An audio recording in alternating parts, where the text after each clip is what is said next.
pen. Hey there, I'm author Shannon Reber, and this is Genre's Bookshop Podcast. And today, the whole crew is back together again. Yay! I have power and Wi-Fi. Yes! Power and Wi-Fi, congratulations! Yeah, and it's not 1,000,000 degrees. It's not 1,000,000. That's true. I rounded not. up. Yeah. Y'all are so cute. She's mocking us, do not have Ryan. the infrastructure to handle 95-degree temperatures. We don't have the infrastructure. I told Andy about us having a heat advisory when it was 85, and she's like, I don't even let the kids in the pool because that's too cold. I don't let them go in the pool until it's 90. It's under 90. It's too cold to get in the pool. But they like, well, just drink another drink and get out there. Like, they're dumb. Small town stuff. Small town stuff. Exactly. We can't go there. Let's not get on that. Shannon said she had to move the AC from the closet. I was like, you're going to have to explain this to me. Why do you have a movable AC in the closet? Like, she didn't know what a window unit was, apparently. No, I knew what a window unit was, but we call it a window unit. Yeah. But I just, I'd never called that. It's an air AC conditioner that you put in the window. I was like, ours is outside. It's big. I have a very old building. I live in an extremely old building. It's been here for a couple hundred years, and it would be an extreme task to get AC up here. So we just go for the window units. Yeah, and I've only ever been in, the South, where it's just standard practice to everybody have has central. Yeah. So she schooled me on my ignorance, and I am grateful. Learned but something I never said it was ignorance. I would never. No, it's me. I did. Most schools don't have ACs. It's just the facts. Yeah, that is something that still weirds me out, that the schools around here don't have AC.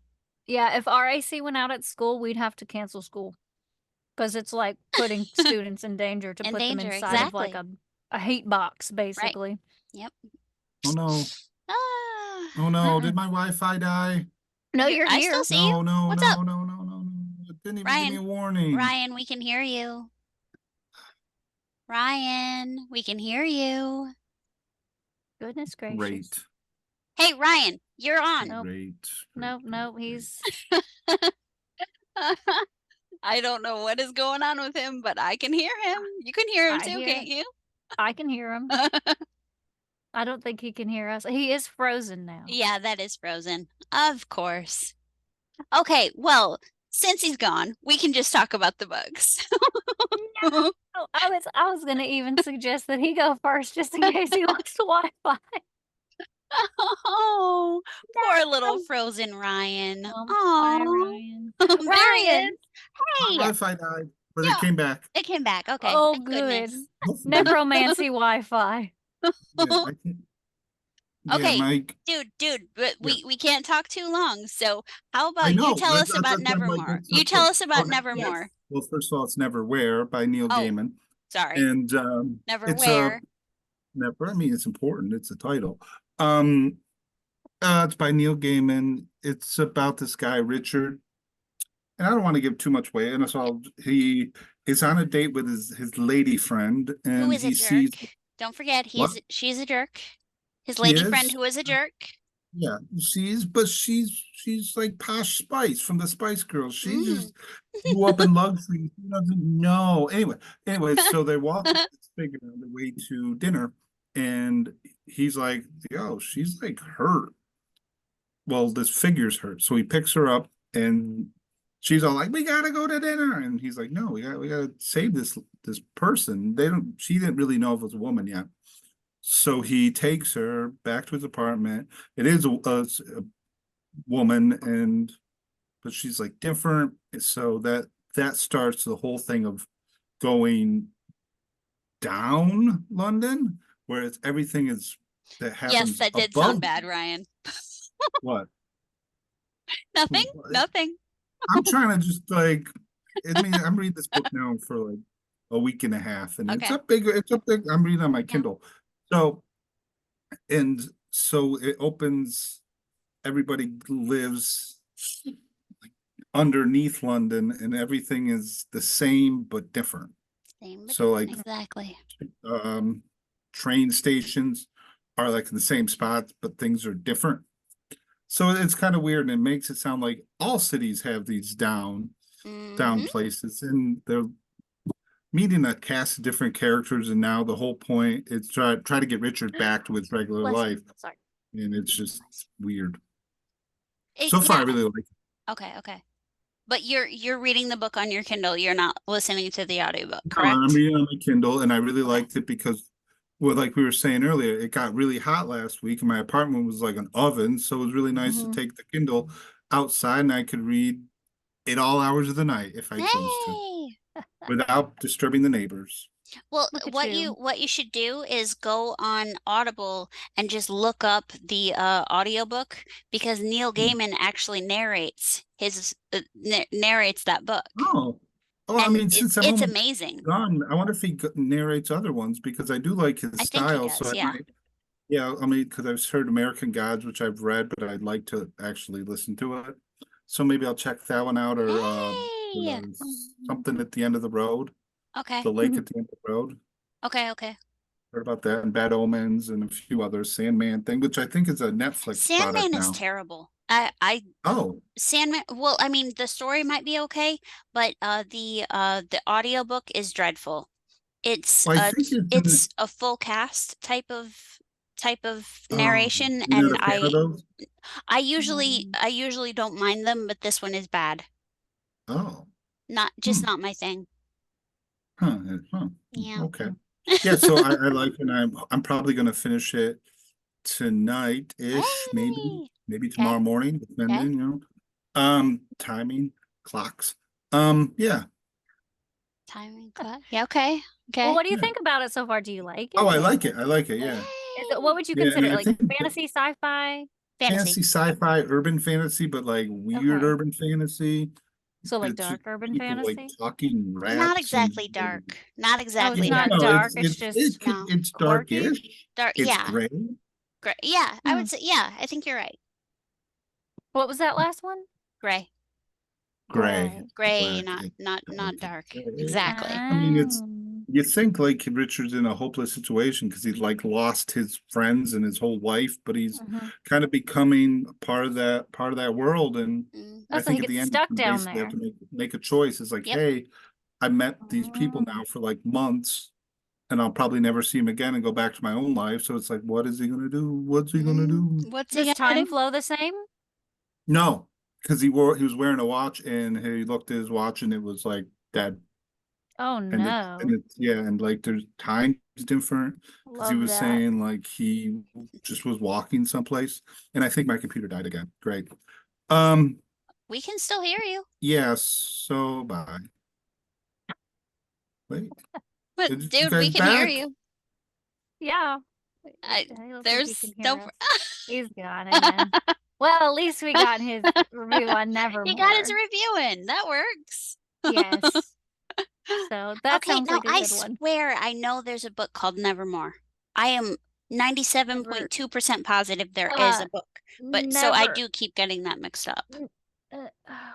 Yes, there is a book called Nevermore. Because when you told me about it last week, I looked it up and I was having trouble finding it. So then I typed in Neil Gaiman afterwards, and it came up with Neverwhere, and I was like, that's my mistake. I keep doing that. It's okay, but there is a Nevermore. But he's reading Neverwhere. Yes. Now I'm getting it all Neverwhere because stupid brain. It's all good. Okay, but you are working on Harry Potter. Yes, that was the deal that I made with Jed. I said I would listen to. Oh, he's back. Maybe. I said that I would listen to Three Body Problem, which was like huge. Yes, right? Yes. He was like, this is everything. Like, I need you to listen to this. So I was like, I agreed to that. I said, okay, I'll listen to this one. You've been asking me for like a year to listen to this with you. Right. And I just don't like being told what to do. So I've been like, I don't want to, because you told me to. And that's my great character flaw. Well, I mean. So, but I said, okay, but if we do that, if I listen to this, then you have to listen to Harry Potter. He said, okay, but you have to listen to this and we have to finish The Lord of the Rings. And I was like, that's That not seems fair. like a pretty steep deal. What the well, heck, man? his goal, his reasoning was because Harry Potter is so much longer. But I was like, no, it's not. I don't know. Because like the first 3 books are like, and like maybe later Precisely. on, but still. So I was like, whatever. That's the only way I can get you to listen to Harry Potter. So anyway, So we you did finished what you Lord of did. the Rings, and now we're on Harry Potter, And I love it. It is my comfort story, I must admit, and it like I've read it so many times, but I've never listened to the audiobook. An audiobook is how Jed listens to them. But we also found out that we can listen to them like through the public library. So all I had to do was go to my public library. Yes, and so I downloaded an app called Libby, and I went to the library and I made a library card,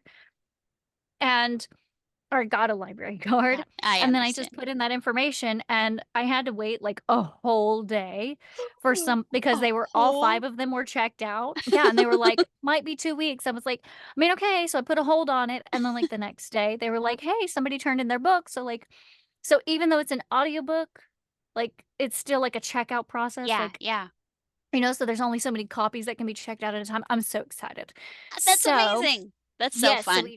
So we checked out the first one and we're listening to it, and Jed's like, I get it. Like he was apprehensive, of course, because I guess he also doesn't like to be told what to do, even if he wanted it. I don't know. But he's like, I get it. I get why nobody likes the Dumbledore in the 3rd movie. He was like, he's so it's something about the written word that's not the same as the movies. Exactly. Because I just took this one specific scene. I said the scene where Hagrid like points his pink umbrella at Dursley at the Uncle Vernon. Yeah. And in the movie he does that same thing. He does it exactly the same way, and Vernon looks at it like, ooh, like he's he doesn't want just pointing at him. But in the book, the way that she forms the words is the idea of being skewered on the end of this giant's pink umbrella, and you're just going, what a funny way to say that. And so I know, it's just like, right? the way it's just, but I mean, and yeah, the same thing happened, but it's the fact of like the humor in how she presents it. Precisely, yes.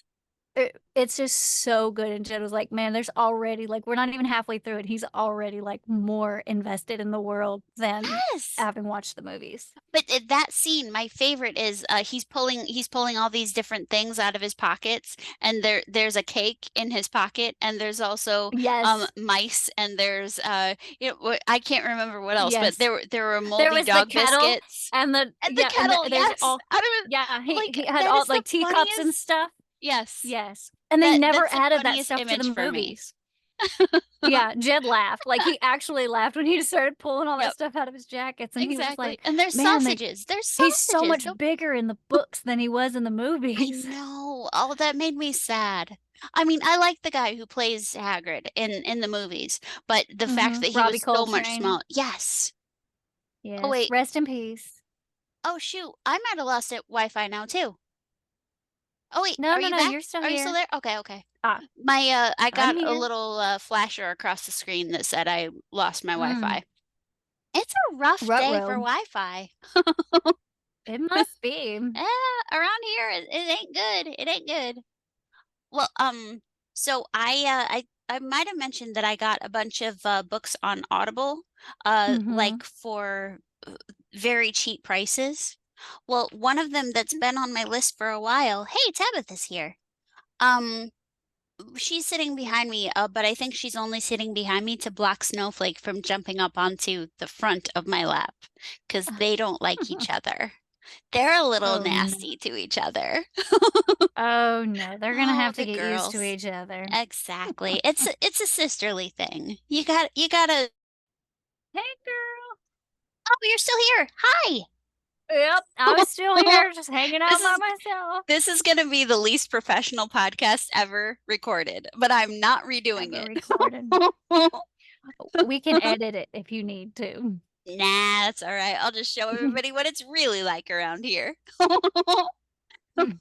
It's an honest podcast. There we go. There you go. Okay, but anyways, before this cuts out again, the book is called The Raven Boys, and it was recommended by this guy that I follow on TikTok. And he's I can't read what his name is, you know, because it's tiny print and it won't let me enlarge. Drives me crazy. But I don't know the guy's Send me name. one of his videos. I'll tell you what his name is. Okay. I gotta find him because I can't search for him. So I just have to search through all of the videos. Next time you find him, okay, you send him to me and be like, "Who is this?" And I'll be like, he? Tell me "This his is name." person. And I'll forget. And then I got you, girl. Thank you. Okay, but the book that he recommended, he gave it a really high review, and I like his recommendations. So I decided to try it. So I stuck it on my wish list, and I was able to get the full series for the price of one book. Right. So I was really excited about that, and I started listening, and it's this actor that I actually really like. And he's got this very distinctive, not exactly deep South, but a Southern accent that's just kind of the slow drawl. And I love the slow drawl. But it's not Matthew McConaughey, is it? No, definitely not him. I don't like his voice. Really?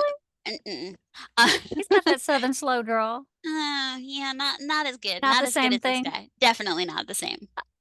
But this guy, he has very distinctive S's. And when I was telling somebody else about it, they said it's not classified as a lisp, but it is a speech impediment, but it's like it's almost a whistle. It's somewhere between a whistle and a sh sound when he says an S, but it's not exactly, but it's distinctive and it sounds amazing. And it's so good. But anyways, the story is this Aglenby is the name of this like college prep school. You know, like an Ivy League prep school, kind of school. Okay, so the Aglenby is the school, and then they are in Henrietta, Virginia, I believe, and so these boys are searching for ley lines, which are supposed to lead them to this king that was buried on these ley lines, and then it can do magical things for them. And they start this search, and they realize that one of the teachers is actually searching for this too. And they find out I mean, I can't tell you too much, otherwise it'll be spoilers, but it's so good. And the girl's name is Blue. She's from a family of psychics, and Blue is not a psychic, but she's like an amplifier. So when she is around, her mom's psychic abilities amplify. Ooh. But she's able to make things well alive, more gooder. So all the magic is stronger around her. And so it's just such an interesting story. And the bad guy has just been revealed, and there's no way that he can like make it through the rest of the series, but he's got to make it through the rest of the series. He has to, because there's 4 books and there can't be a whole new bad guy. So I've got to finish it, and I've got like an hour and 20 minutes left, and it's killing me that I'm not listening to it right now. It is driving me nuts. Very good. That's a good story right there. It is so good. And seriously, the narrator is there's only one voice that I don't like. The rest of them are spot on, really good, not overdoing the feminine, just really doing That's a pet peeve. Yeah, it really is big time for me. Yeah, I get it. Yeah. Yeah. Mhm. But yeah, it's really good, and I will most definitely be giving it 5 stars. I would actually Yeah. give it 5 stars now, even though I haven't finished it. But Yeah. you kind of have to, otherwise Audible doesn't really count it as real. Even though Ah, it's real. I know before the end that it's awesome. yeah. You gotta wait your turn. I will. But I have 3 more books, and I'm You so never know. excited to What if see you what get to the happens. end? What if you get to the end and you go, "Oh, This was terrible. What the whew, heck? I did not see that coming. I disagree." I've actually had a few. I've read a lot of books, so it's really hard to surprise me. But Mhm. I've read a few mystery thrillers recently, and the mystery of the thrillers have surprised me. So it apparently I've been reading too much fantasy and not enough thrillers, so I don't have the thriller mindset. Right. You haven't picked up Yes, all the nuances for the foreshadowing. precisely. But I can always do it in fantasy. I always know who the bad guy is first. Huh. I'm good like that. I figure it out. Put the puzzle together. I do. I do. I really enjoy that too. That's part I of the like fun is knowing. going, "Oh no, it's bad. Something bad's gonna happen. Yes. this is gonna happen." And it's funny because I think they're built that way that we're Right. supposed to know, but the character's not supposed to The know. And then when character it happens, doesn't we're have a like, clue. "I How told did you, you not know? you didn't see that coming." The thing with a lot of the books that I read is when things are really good, that just means something bad is about to happen. So when the character is extremely happy, you're Mm-hmm. just on the edge of your seat going, "Oh no, oh no, oh no, what's gonna happen now?" Mm-hmm. Oh, yeah, so Yep. I just lost Tabitha. Aw. Oh. Oh, that's okay though. But I was just going to share with I already told you, but I'll tell you again when other people will be able to see. I am writing my very first vampire story. I've never written one before because I always felt like there's too many of them out there, but I decided that I decided to do my own thing, and I'm excited. So Yeah, if you have a vampire story, you should write it. I do. Now I do. And it's going to take place Good. in my town, Westfield, New Ooh. York. It will be made famous in my book for the 5 people that read the book. No, no, 20. 20. Yes. In the Yes. town alone. In the town, yes. Mhm. Yeah. And more than that everywhere else. Thank you for your optimism. So you're writing too, right? What I'm here for. Hey, Yes, and how's it I going? am. It's going really well. Okay. I'm really excited. I just started like the outlining process and really Right. digging deep into it because that's the part that I've been like stuck on. Like, how am I gonna organize all these thoughts? Like I've been living in this world for so long, Yeah. and I finally am getting like the structure to be able to put it into an outline, like with my tropes. It's like and now I'm debating on, whether because it follows these twins, a girl and a boy, Yep. but I also kinda wanna have, like, an enemies to lovers trope in there, so I'm Okay. debating and I was gonna do, like, 3 chapters in her perspective and 3 Okay. chapters in her twin brother's perspective, Okay. and then I wanted to give her um, a positive arc and give the brother a negative arc. Okay. And so that they went to, like and then they went to opposite sides of the war, but Oh, it's I'm wondering if I can do the 3 main character thing, because if in an enemies to lovers, right, yeah. her and her love interest are kind of the main characters that we Right. follow, Right. but But her you want to have the but brother as well. right, I wanna have that relationship be a part of the story arc as well, so I'm trying Okay. to balance so I'm figuring it out Yeah. if I'm going to just leave it in her perspective and then just add things in, but I feel like it's really important to the story to have to Yeah. twin brother and his negative arc and, like, follow that as Right. well, so ah, I don't know. I feel like maybe I can do it. Maybe I can't. I don't know. Okay. I'll just have to. You can. I'll just You got start this. writing it, and then if it doesn't work, I'll go back and rework it. But Right, I just feel like at this point, I just need to write something. Yes, exactly. And if it doesn't work, I can change it. But I need to write it. That's the thing about the first draft. The first draft can be whatever you want it to be. It's the next draft that is when you actually start figuring things out, really. The first draft is just getting words down. So there you go. Right. And I'm so excited for you. And if I'm not a beta reader, I will cry for days on end. Oh, you will definitely be a beta reader because you have been like, you were the one that I was like bouncing these ideas off of. And like, it's like stuff like set in Alaska, and it's got stuff to do with like the moon and the Younger Dryas, you know, like the Great Flood, and like all that kind of comes into it as like lore.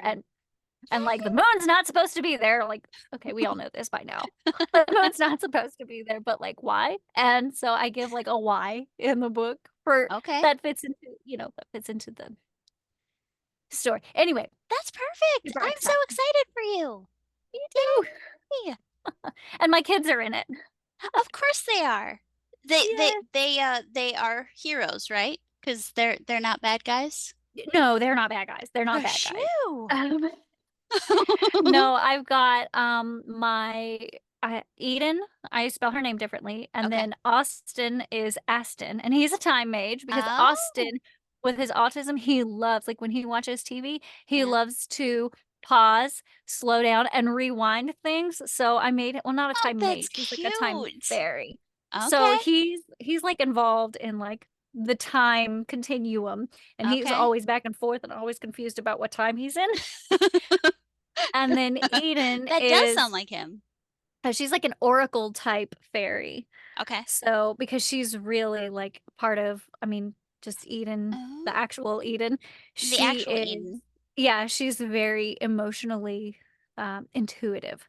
Okay. So she's in the book, she's going to be kind of like an oracle type character, but she's going to be kind of an apprentice oracle because there's going to be one that, you know, and then she's going to take over. Anyway, I love it. And then Cutter, my nephew Cutter, is going to be the love interest. I gotta say, I've never heard Cutter used as a name before, and I'm finding that extremely interesting. I like that a lot. His name that's not even his nickname. That's his actual name. His name is Cutter. That is really interesting. I like that a lot. We call him Cutmandu. I like that he's too. Cutter. That's a good kid too. Well, that's good. Yeah. So he's but I mean I'm just using his name. I don't think that the character is going to be molded after him in any way, because Cutter, the actual person, he's very warm and godly and just he's just a good kid, you know. He's like going into his teenage years, and he's just such a sweet kid to be around. But the character in the book is going to be very cold. And yeah. So you are foreshadowing what Cutter will turn into in a couple of years, is what you're saying? No. I hope not. I really hope not. Not to say that Cutter is going in the book is going to be bad guy, but I understand. Yeah. Maybe Even I'll change guys can be nasty sometimes. Yeah, we'll see. We'll see. Okay. I'm gonna have to unfold it, and if anything weird starts unfolding, then I'm gonna have to change his name, because then I can't do that to my nephew. He'll just have to be in the next one. Okay. Or maybe he'll be, I don't know, one of the aliens. Yes, that's an excellent idea. An alien named Cutter. That's kind of cool. Makes total sense. It totally does. Anyway, so there's my story. I am excited to read it, and I'm really happy that you're enjoying Harry Potter. And Jim Dale is one of my favorite narrators of all time, so I'm very happy that you get to hear him do his masterful work. Yes, we're enjoying it a lot. The thing, just quick note, I gotta get off quick, but the thing that I always found awesome was I saw the first movie before I read the books, and I was astonished by how similar the voices sounded. Jim Dale made them sound like they do in the movies. Like Robbie Right. Hagrid sounds Yeah, just like Jim Dale. He does. And He does. And McGonagall too. Like she had the yes, same I exact know. accent and everything. I Yeah. know. I was thinking know. the same thing while I started listening. I was like, it sounds just like the movie. That's what she Exactly. sounds like.